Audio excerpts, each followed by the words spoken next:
All together, please. Om Jnana Timarandasya Ganandana Salakaya Chakshurum Militam Yena Tasmai Shri Gurave Namaha Shri Chaitanya Manobhistam Sthapitam Yena Bhutale Swayam Rupa Kadamayam Didarti Swapatantikam Vandeham Shri Guru Shri Yukta Padakamalam Shri Gurun Vaishnavamscha Shri Rupam Sagrajatam Sahagana Raganatam Vitam Tam Sajivam Sadvaitam Savadutam Prajana Sahitam Krishna Chaitanya Devam Shri Radha Krishna Padam Sahagana Lalita Shri Vishakam Vitamscha He Krishna Karna Sindhu Dhena Bandhu Jagatpate Gopesha Gopika Kanta Radha Kanta Namostute Tapcha Kanchana Gaurangi Radhe Vrindavanishwari Vrishabhana Sudadevi Pranamami Hari Priye Panchakalpa Tarubhyascha Kripa Sindhu Bevacha Patidanam Pavnebhyo Vaishnavebhyo Namo Namaha Shri Krishna Chaitanya Prabhu Nityananda Shri Advaita Gadadhar Shivasadi Gaur Bhakta Vrinda Hare Krishna Krishna Krishna Hare Hare Hare Ram Ram Ram Hare Hare. So, reading from Srimad Gita Upanishad, 9th chapter, Most Confidential Knowledge, verse number 1.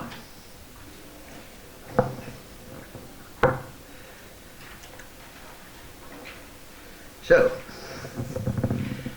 please repeat. Shri Bhagavan Vacha Idam Tu Te Guyatamam Pravakshami Anasuyave Jnanam Vijnana Sahitam Yaksh Yadva Mukshase Shubhat Sri Bhagavan Vacha Idam tu te guyatamam Prabhakshami anasuyave Jnanam Vijnana Sahitam Yagyatva Mukshite Shubhat Shri Bhagavan Vacha Idam tu te guyatamam Pravakshami anasuyave Jnanam Vijnana Sahitam Yagyatva Mukshise Shubhat Shri Bhagavan Vacha Idam tu te guyatamam Pravakshami anasuyave Jnanam Vijnana Sahitam Yagyatva Mukshise Shubhat. Okay. Shri Bhagavan Vacha Tamam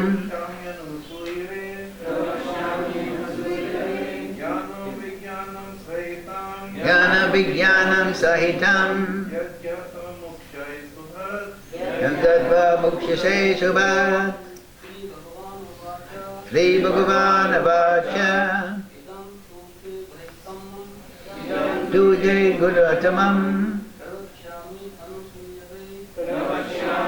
Anasuyave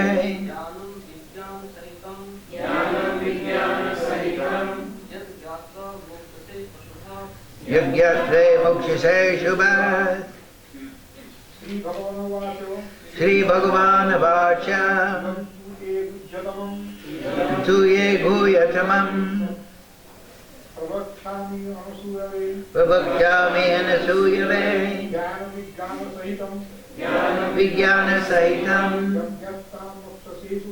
Yagyatva Mukshise Shubhat. What did it? Shri Bhagavan Vacha Itam te tu yugatamam. Pravakyami anasuyave. Jnana vijnana sahitam. Yagyatna mukshase shubhat. Shri Bhagavan Vacha. Idam te tu guyatamam. Pravakyami anasuyave. Jnanam vijnana sahitam. Yagyatna mukshase shubhat. Okay. So, right, where are we? So we'll do the word for word. Please repeat. Shri Bhagavan Vacha. Shri Bhagavan Vacha. The Supreme Personality of Godhead said. The Supreme Personality of Godhead said. Idam. This. Tu. But. Te. Unto you. Guya Tamam. The most confidential. Pravakyami. I am speaking. Anusuyave. To the non-envious. Jnana. Knowledge. Vijnana. Realized knowledge. Sahitam. With. Yet.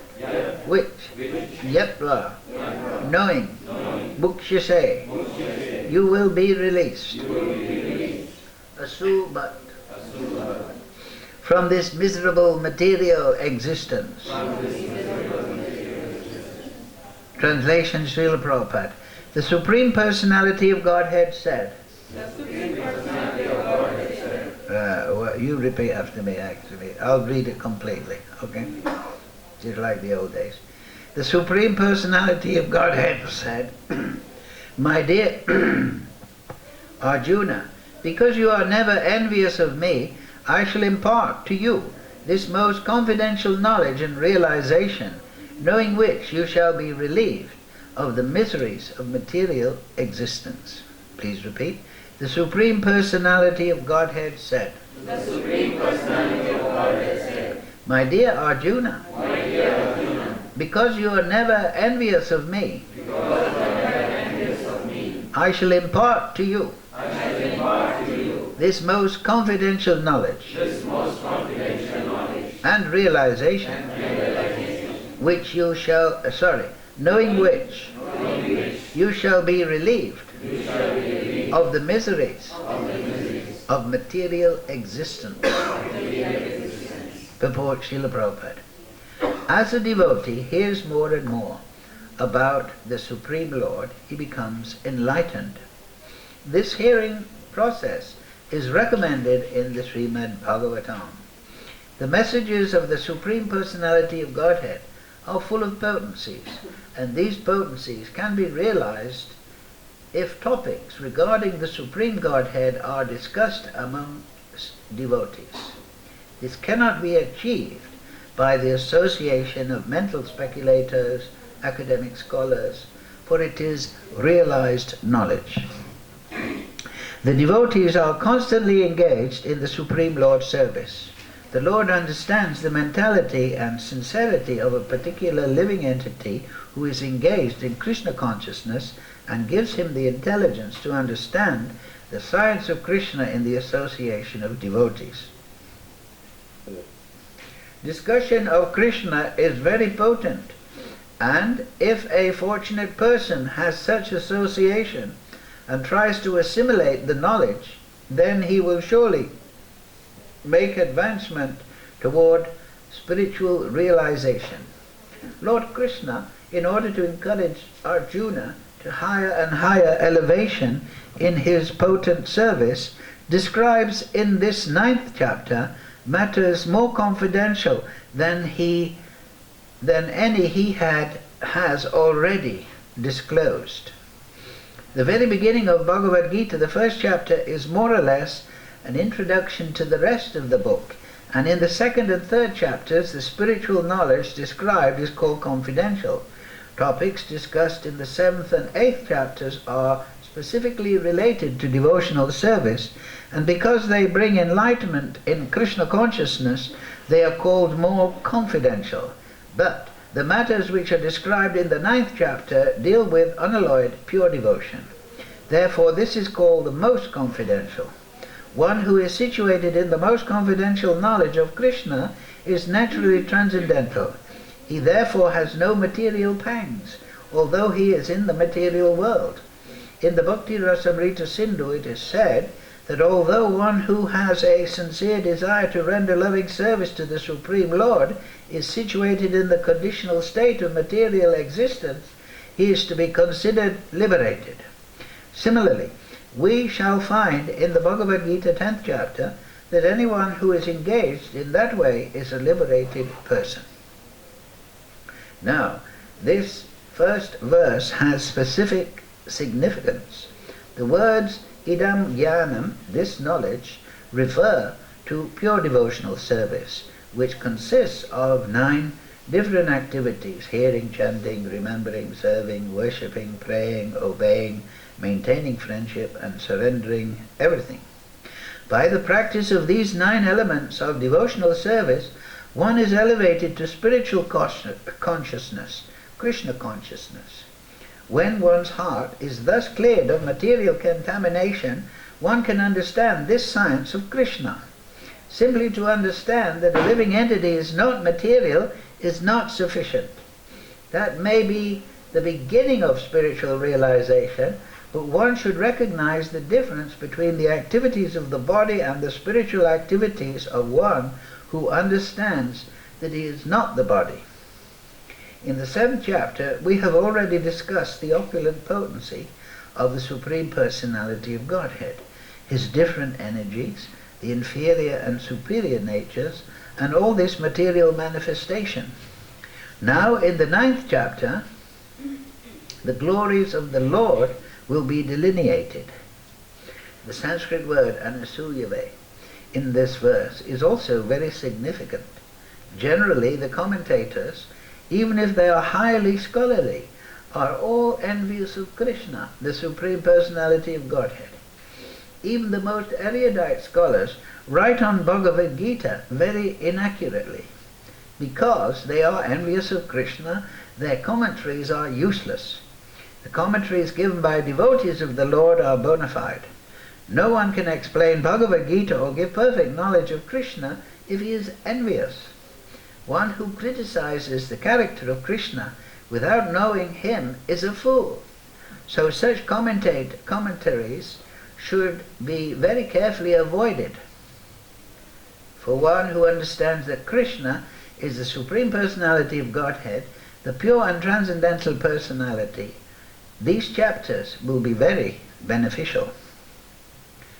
Mukam karochi vachalam pangam naitegarim yat kripa tamaham bande Sri Gurun dinatarinam.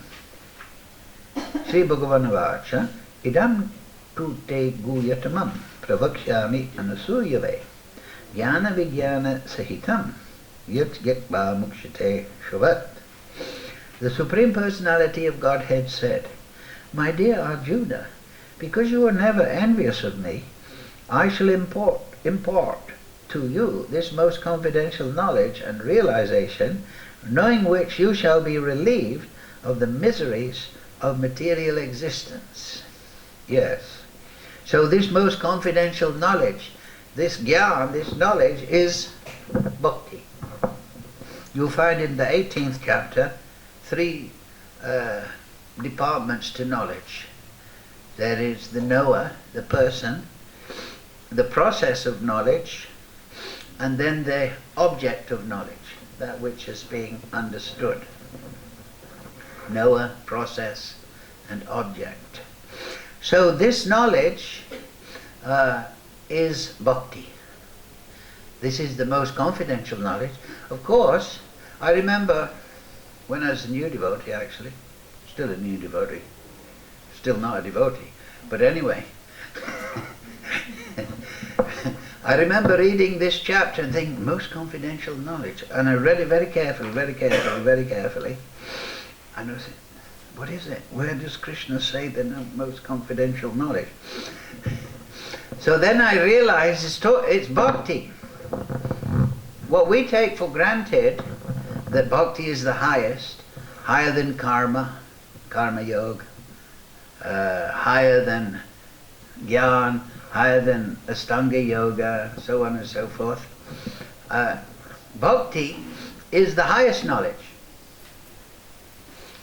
Jai, you should have come earlier to play the mridanga. Sit there. Very strong kirtan man, 5 hours in Manali. So anyway, this is the most confidential knowledge. But we as devotees take it for granted. Right? We're kind of up, when something's up close to you, you can't see it properly. So, this is a point to remember, that we are very, very, very fortunate to know this knowledge. But knowing is one thing, practicing is another. Now, I was reading the purport of Vishwanath Chakravarti to this verse, and he was saying that actually the Bhagavad Gita is the essence of all scriptures, essence of all Vedas. Krishna has put everything together.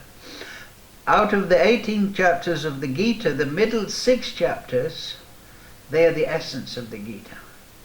And out of those middle 6 chapters, the middle 2 chapters, chapter 9 and chapter 10, are the essence. So these 2 chapters, 9 and 10, you can say are the essence of the essence of the essence of all scriptures. Right? So there's 34 verses in this chapter, and I think about 38 in the next chapter. So Krishna, in these verses, less than 100 verses, has given the essence of all knowledge. And that is bhakti.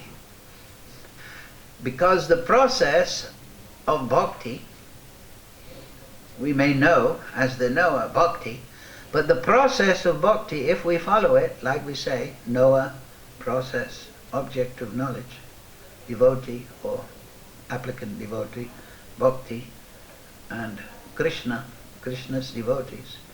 These 3 sections of knowledge, 3 sections of bhakti.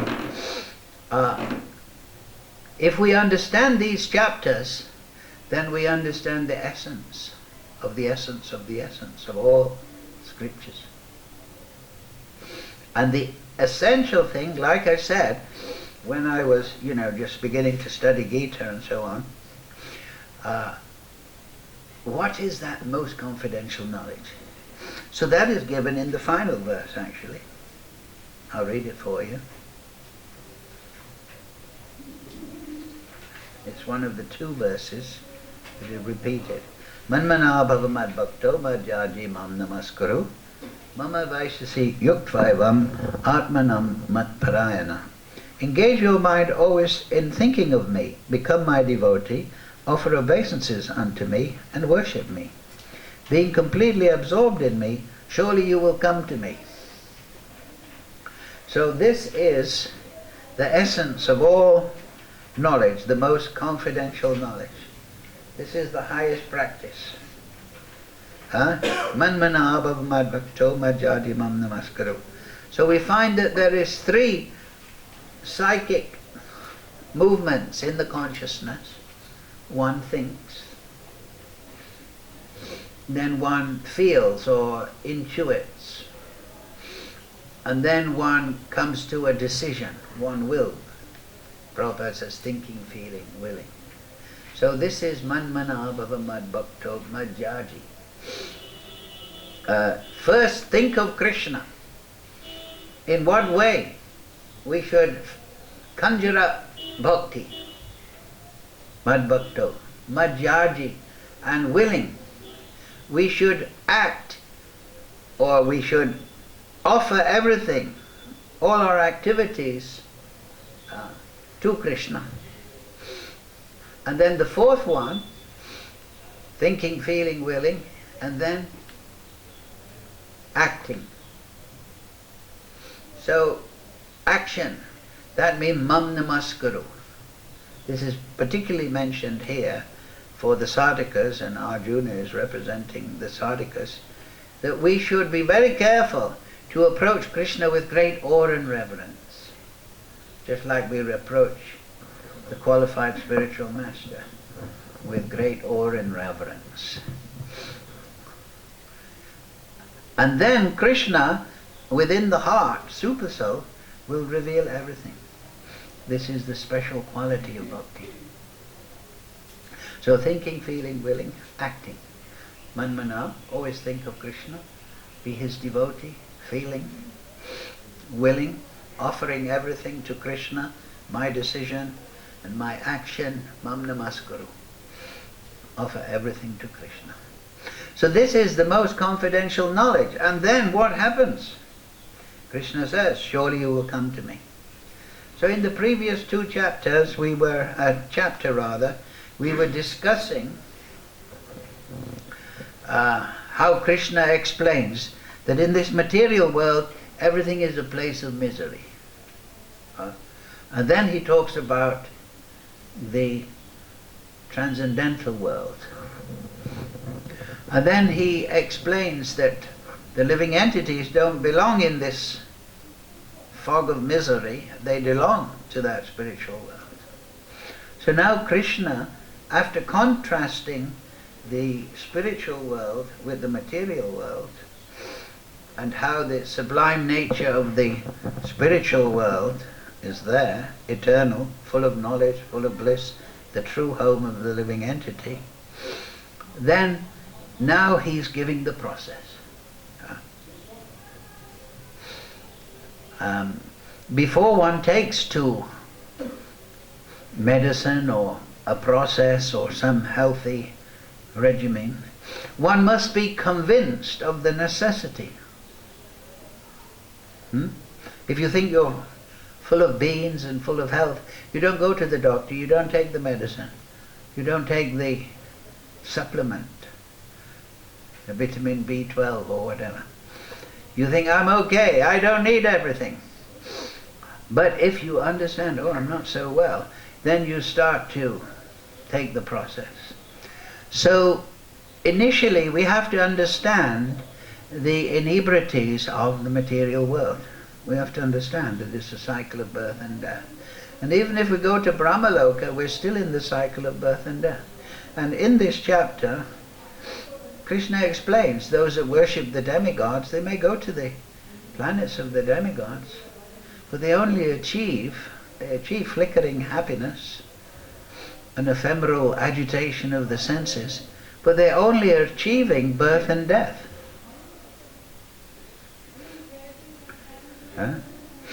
Prabhupada, he once said, actually, my disciples, some of them, they want to go to the heavenly planets.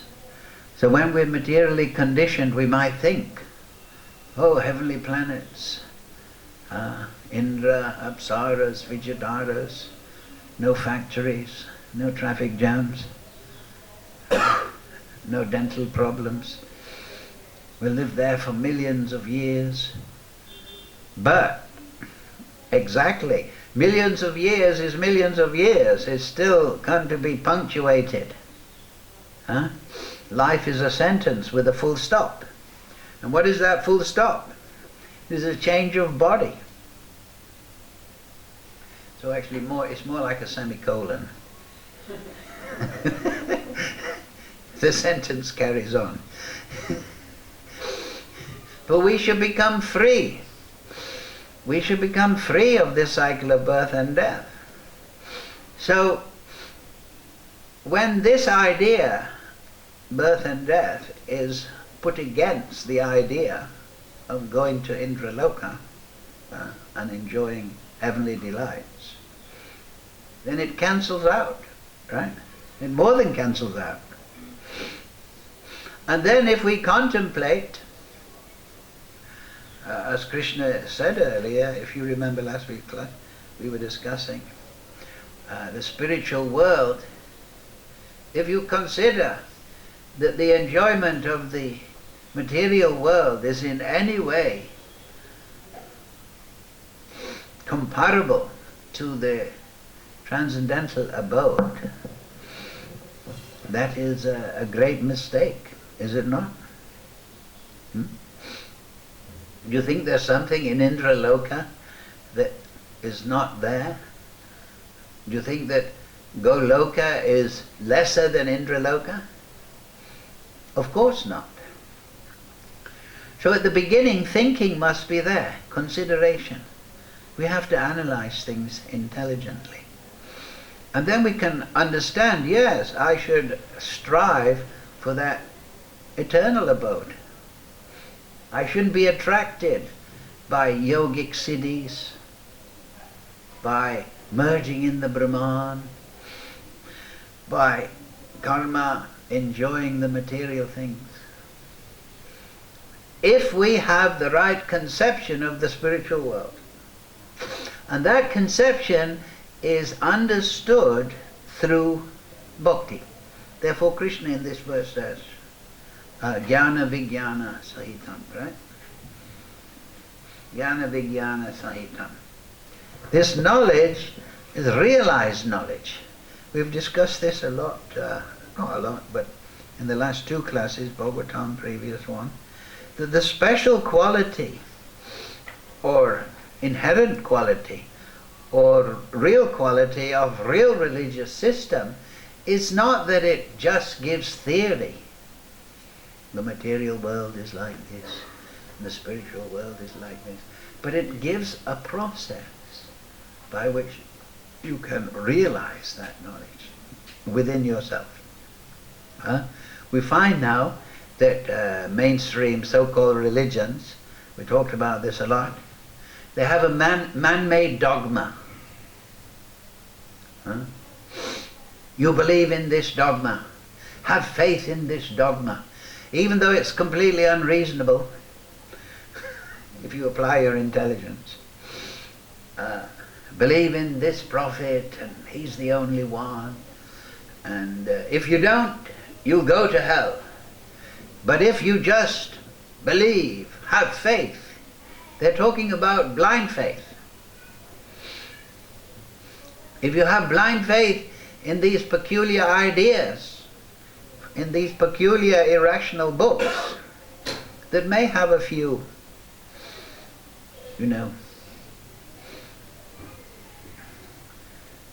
sayings in them. If you believe in these books, then you'll be saved. If not, you're going to hell forever and ever and ever and ever and ever. So the person is faced with this false religion, man-made speculation, sometimes exotic-made speculation,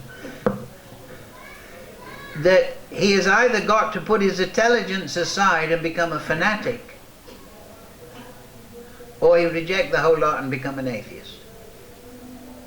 Because actually, about last year, I was inquiring, there's a lot of they call it new atheism.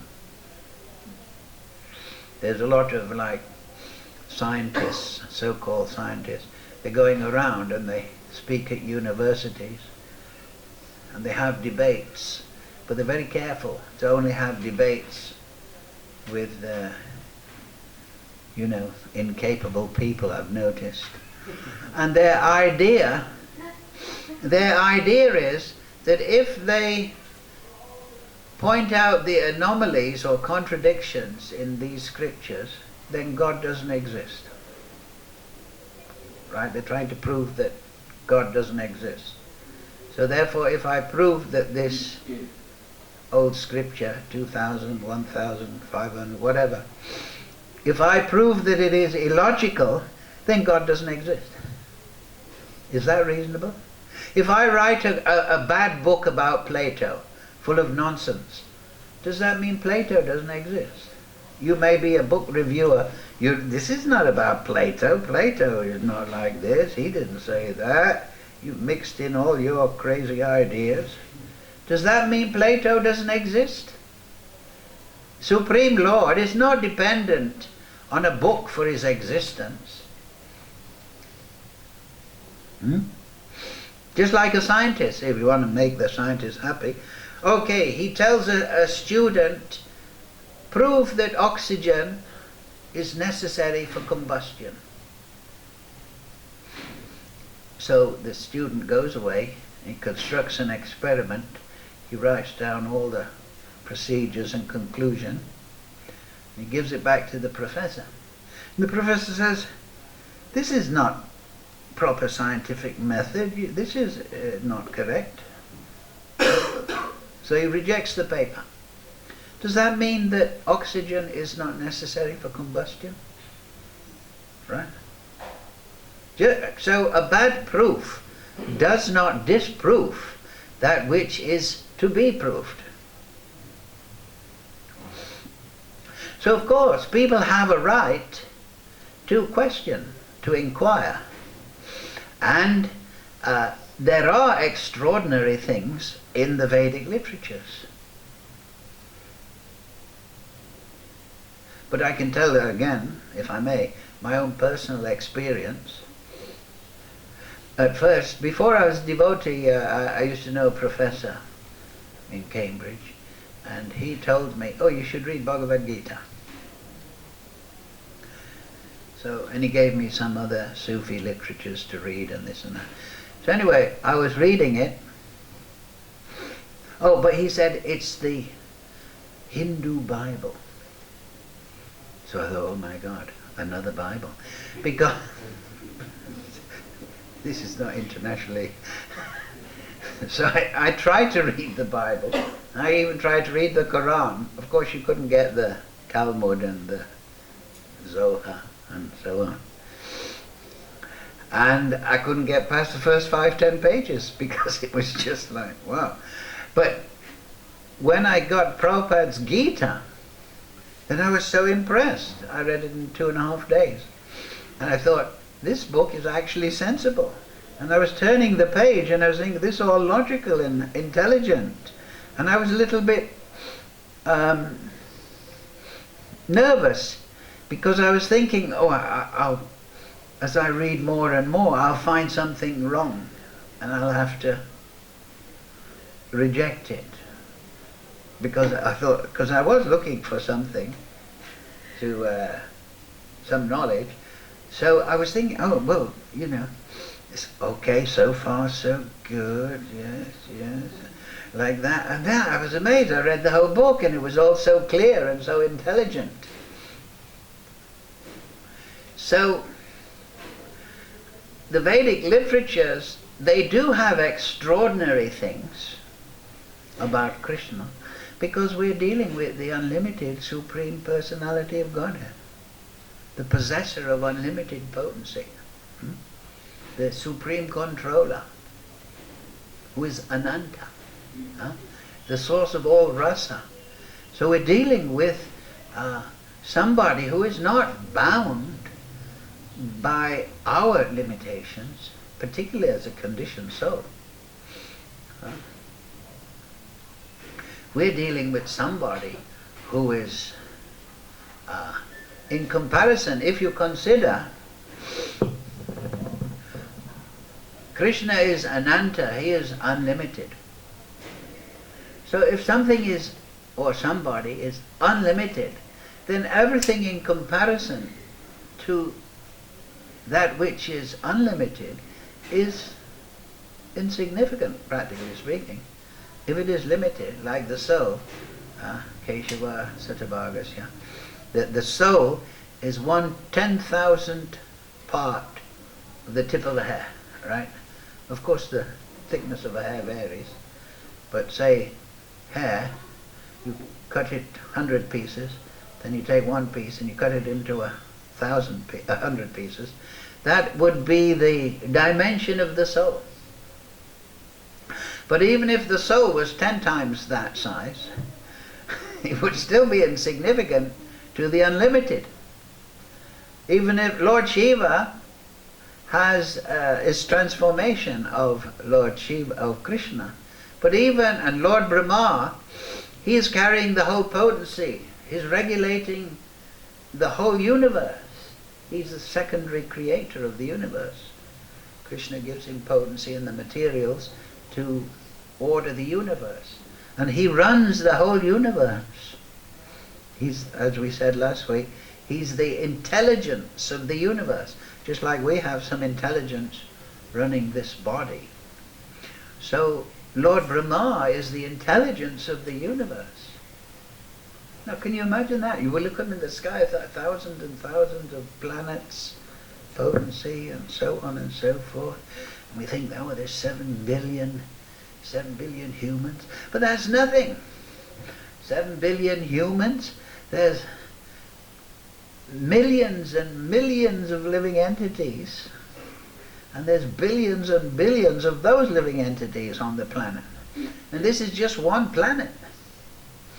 And Lord Brahma, under supervision of Krishna, Paramatma, is regulating this whole universe, so on and so forth. Huh? If I go to your room, I probably find your room is very untidy. But Lord Brahma, he's running the whole universe. The whole universe is his room. We can hardly regulate our own room, right?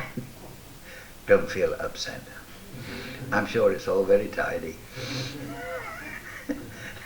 Just don't visit me without warning. So just consider that. Huh?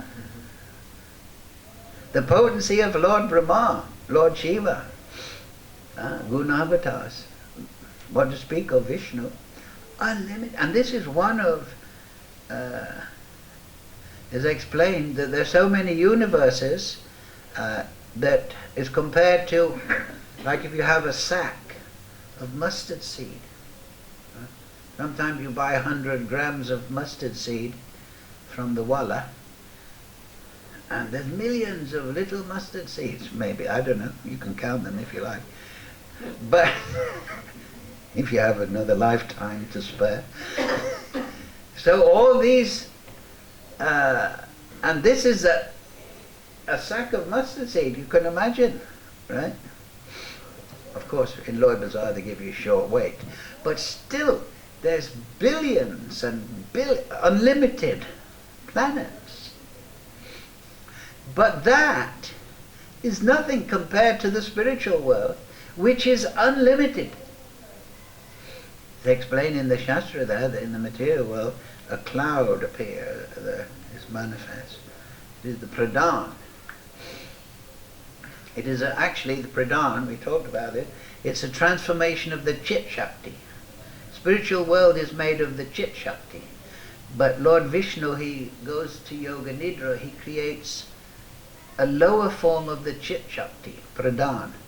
It is explained that it is the Chit Shakti with an admixture of what is called tamas.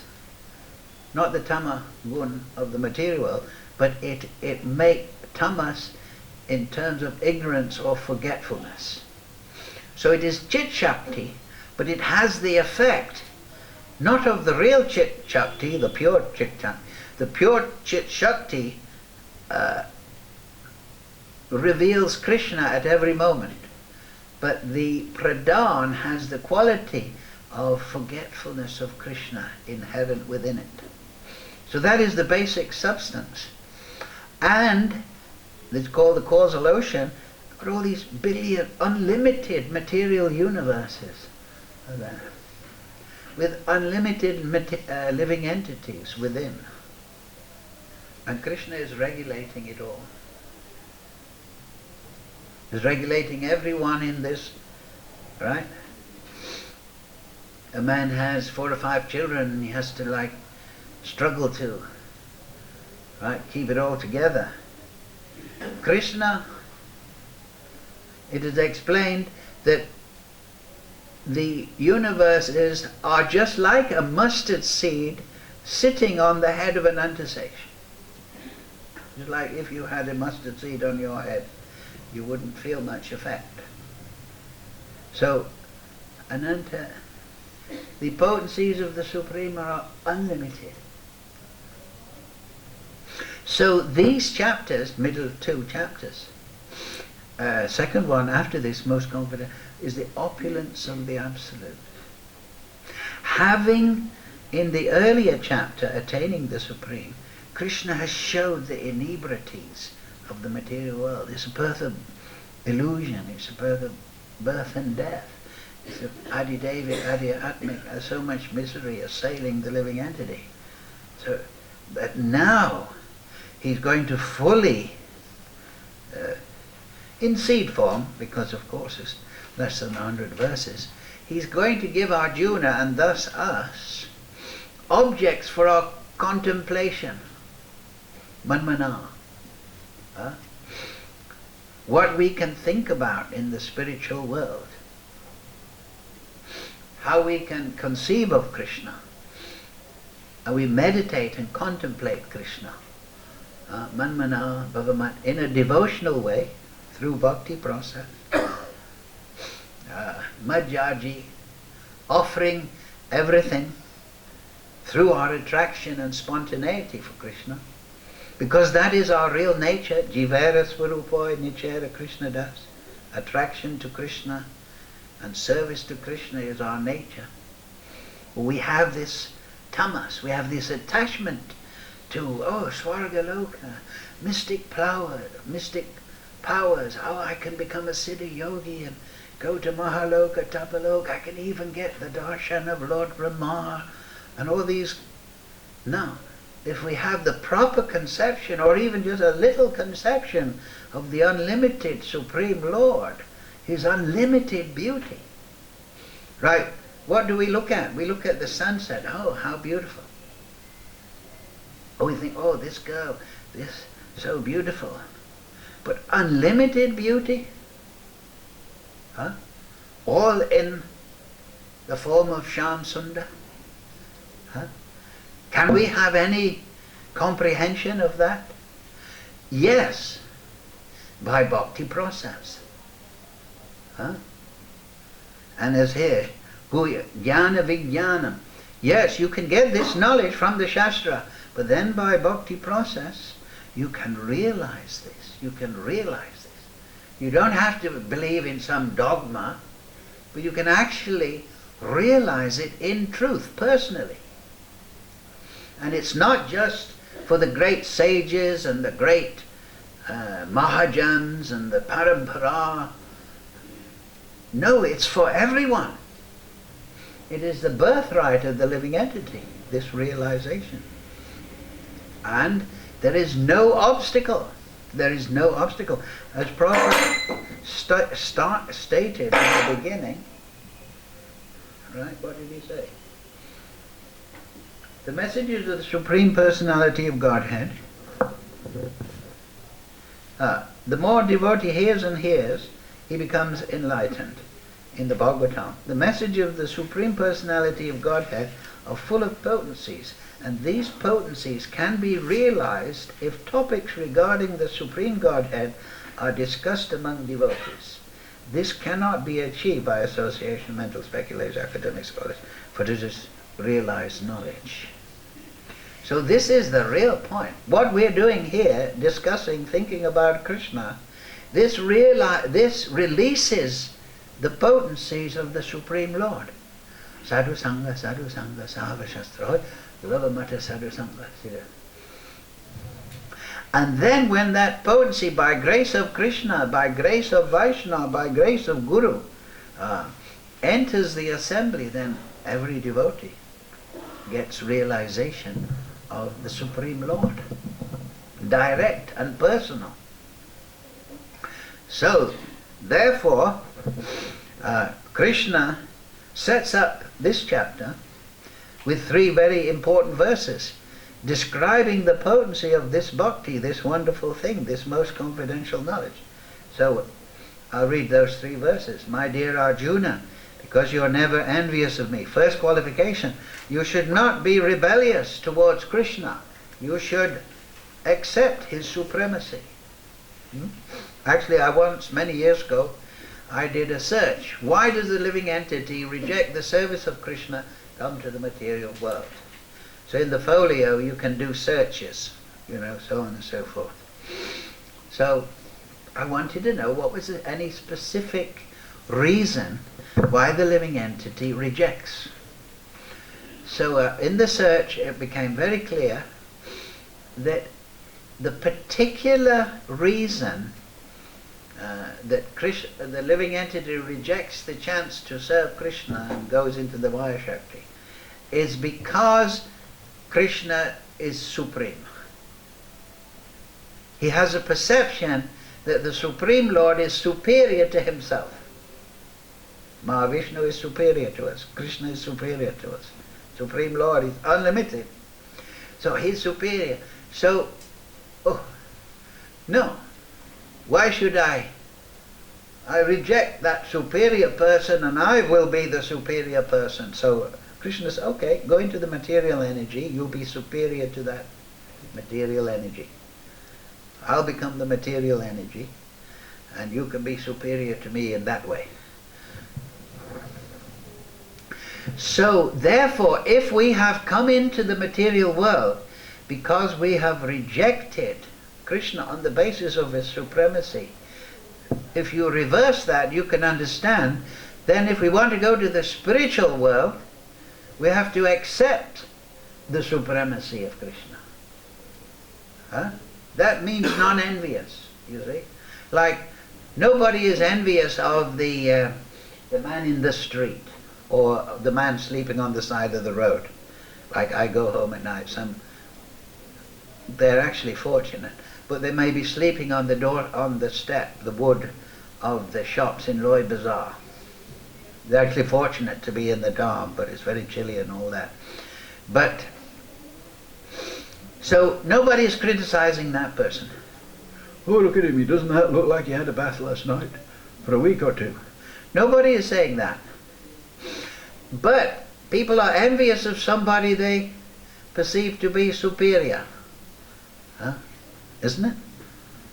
Oh, so this is the root. The root is our rejection of the supremacy of Krishna, our enviousness towards Krishna.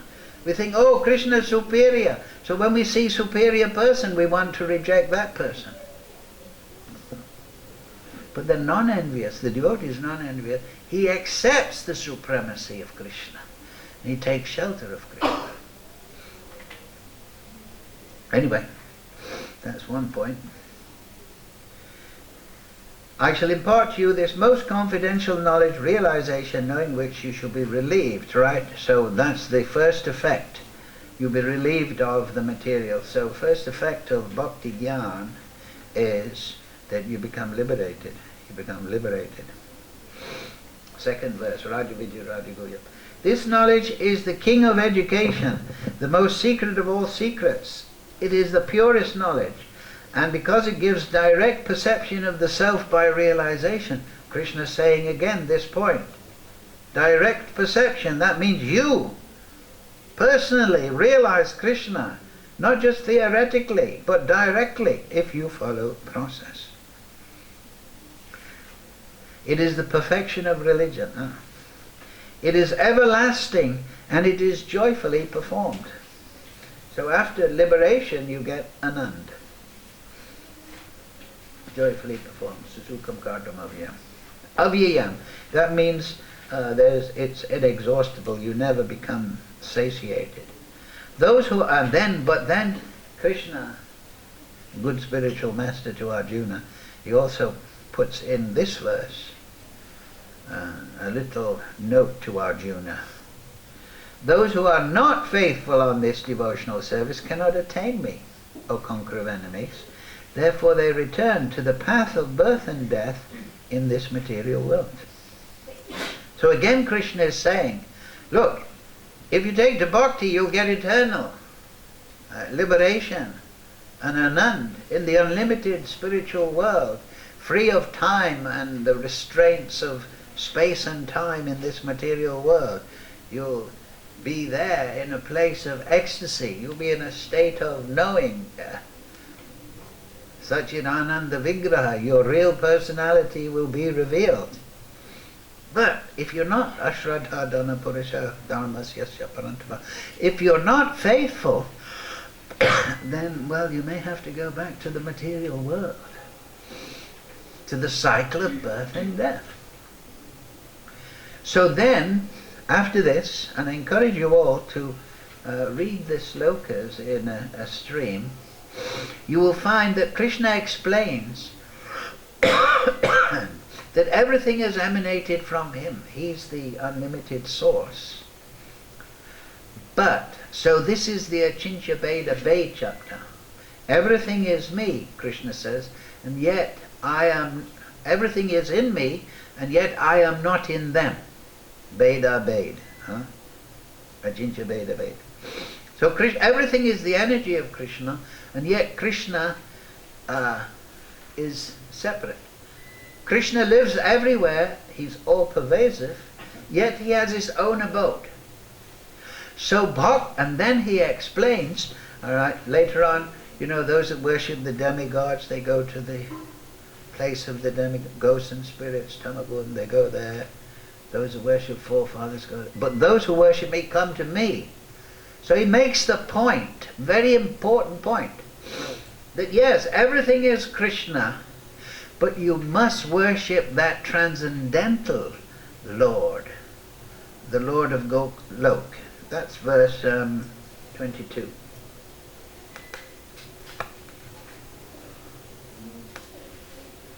Yes. Anyasyantu mam ye jnana paripushite. Yes. Tesham nityabhyuktanam yogakshema vyamyaham. But those, you see, So first of all, Krishna lists all the people that worship different departments of his energy.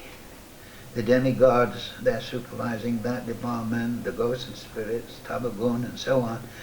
But those who always worship me with exclusive devotion, ananyas chinchantuman, ananyaya bhakti, undeviating bhakti, satisfaction of Krishna, no application for karma, gyan or yog, siddhi, with exclusive devotion, meditating on my transcendental form. Of course, Krishna's right. He's got it right. Meditating on Krishna in Golok, the transcendental Lord. To them I carry what they lack and I preserve what they have. Right? So this is bhakti.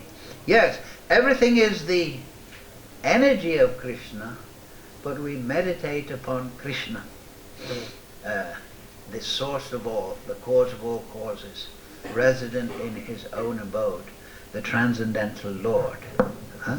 But at the same time we have all respect for all the energies and all the other living entities, because they are Krishna. But our focus, as Krishna said, meditating on my transcendental form. So now Bhaktivinoda Thakur in Jivadharma has got a very good point on this. He says, there's a chapter there, later stage, about chapter 32 or something, seeing Golok in Gokul and Gokul in Golok. Gokul refers to the manifest pastimes. We're now in Gokul Vrindavan. Krishna manifested his Leela here 5,000 years ago. Of course, he's still present here in his murtis, in his devotees. So, Bhaktivinoda Thakur explains that we see Golok in Gokul. As sadhakas, we should study the Gokul Leela, because it has the 18 asuras, each of which represent a certain anatha, Denakasura, Pralambasura, Bhutana, so on, and Chatikar. Because these, they're called Naimitika Leela, occasional Leela. If we study and understand the import of these Leelas, it helps to conquer our anathas.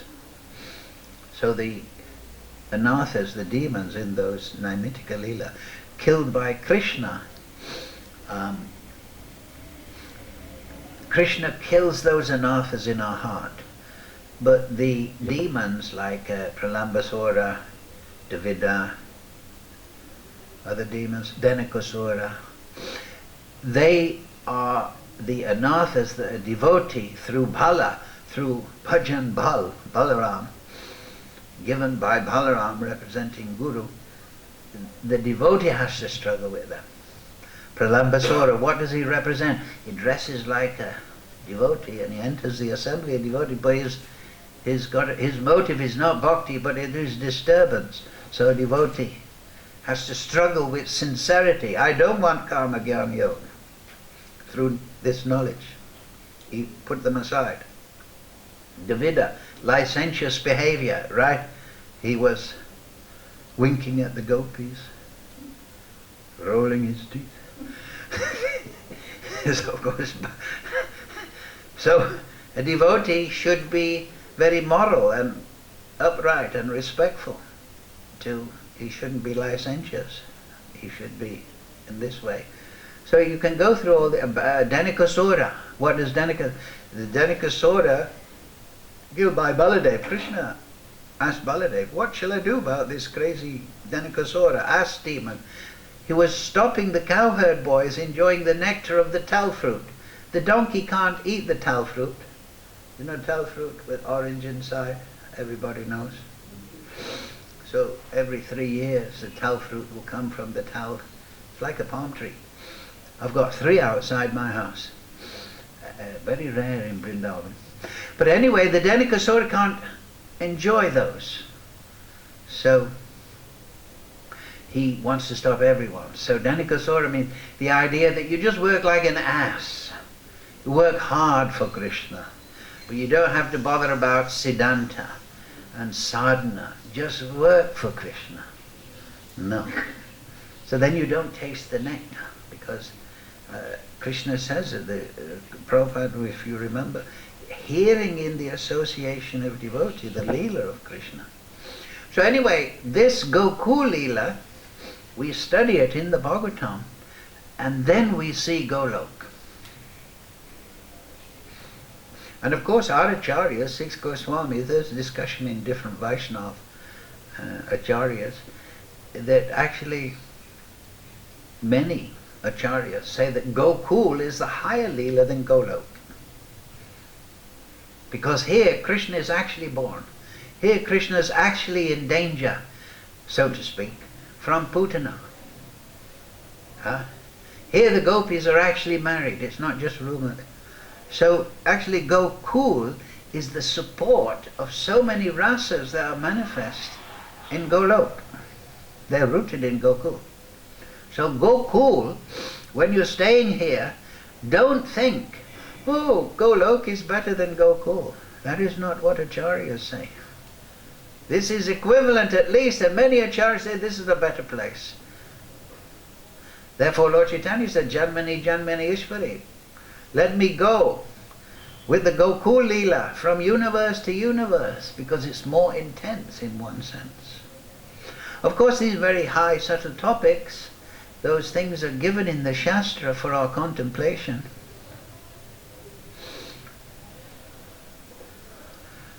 And through this contemplation, we've discussed this many times, the material scientists, that's also one thing these atheistic scientists do.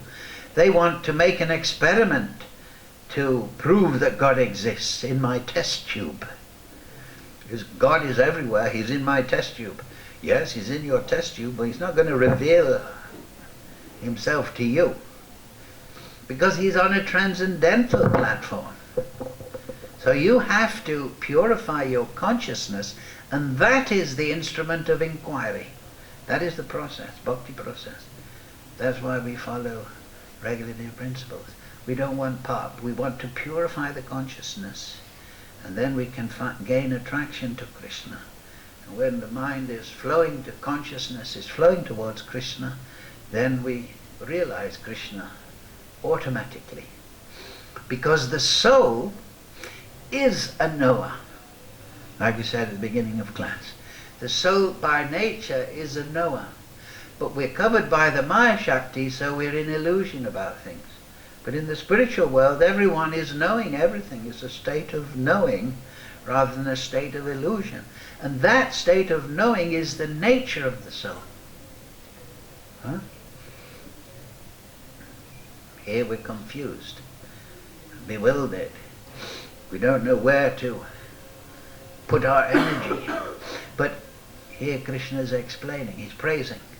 So after this first three verses, Krishna explains, I am everything. But then he brings it very clear to Arjuna, like I just said, Ananyas Chinchantava, that you must focus on my transcendental form. Huh?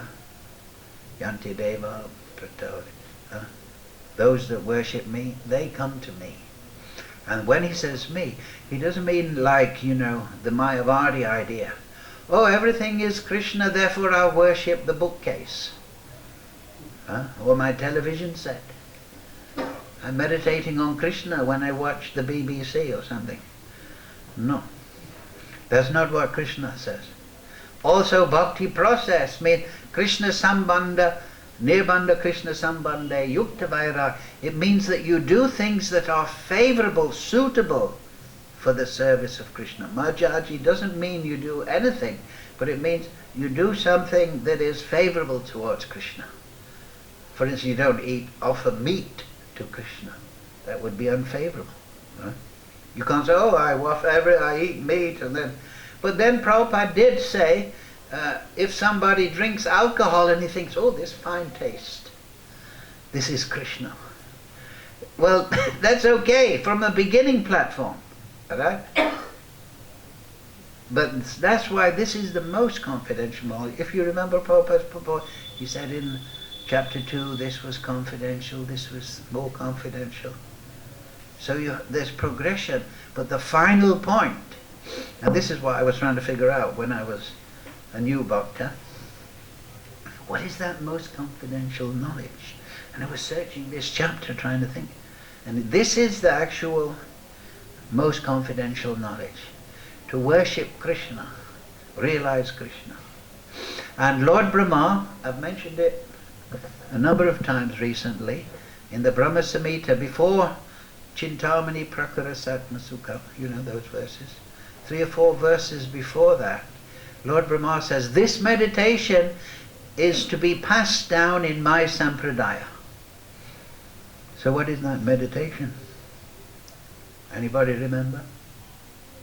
3 weeks ago, we were discussing Brahma Samhita. That is Krishna. Lord Brahma says that we should meditate upon the Supreme Lord, situated in Golok, or Gokul, in the center of 1,000-petaled lotus, in the heart chakra. And he is there, Shamsundar, holding the flute, and he's being worshipped by the Lakshmis. Of course, Lord Brahma he's explaining his particular realization, who's being worshipped with great awe and reverence by the Lakshmis. So Srila Bhaktisiddhanta in his commentary say, not all the most intimate details of Golok and Gokul Leela were revealed, Parakiya Ras. But this meditation, this is our meditation, given by Lord Brahma. So we should know this and we should practice this. Knowledge, process of knowledge, object realization. That when we chant, because if we don't fill the mind up with the images of Krishna, then the material images from our previous impressions will come, right? We always think in terms of images, right? You chant Krishna, then you should think of the form of Krishna. Lord Brahma is thinking how you should think of the form. If I say mother, then everyone will think of their mother. Or if they're American, they'll think I'm swearing. Mother. Very bad culture. I'm not American. So, the consciousness is not impersonal. It thinks in terms of images. So we have to fill, through study, We have to fill Bhagavad philosophy, Srimad Bhagavatam, Chaitanya, with the images of Krishna. And when we chant in the sadhana stage, we have to conjure up those images and combine them with our chanting and become absorbed, you see, in that way. In the neophyte condition, when somebody's just first chanting, there's a dust effect, like when you clean a room, the dust comes up. So a neophyte, when he chants, you think, oh, when I'm chanting, I think about about a pop concert I went to, and the fight I had with my girlfriend. So it's when you clean a room, the dust flies up, but then you brush the dust out and it's more clean. So the first effect of chanting is that the consciousness becomes agitated, purified. But if you go on chanting, then naturally this contemplation of Krishna will be there. And that is the most confidential knowledge, is to keep the contemplation of Krishna constant within the heart 24 hours a day, unbroken. Just like oil doesn't go into droplets, it flows downwards in one line. So the consciousness should flow towards Krishna like that. But if it doesn't matter. You just keep practicing, because that state is there within you. It is there naturally. It just has to be uncovered by the right process. But we should know the process. We don't want to be Mayavadi. Everything is Krishna. No, we must focus on the transcendental form of Krishna. So, thank you all very much. Any question?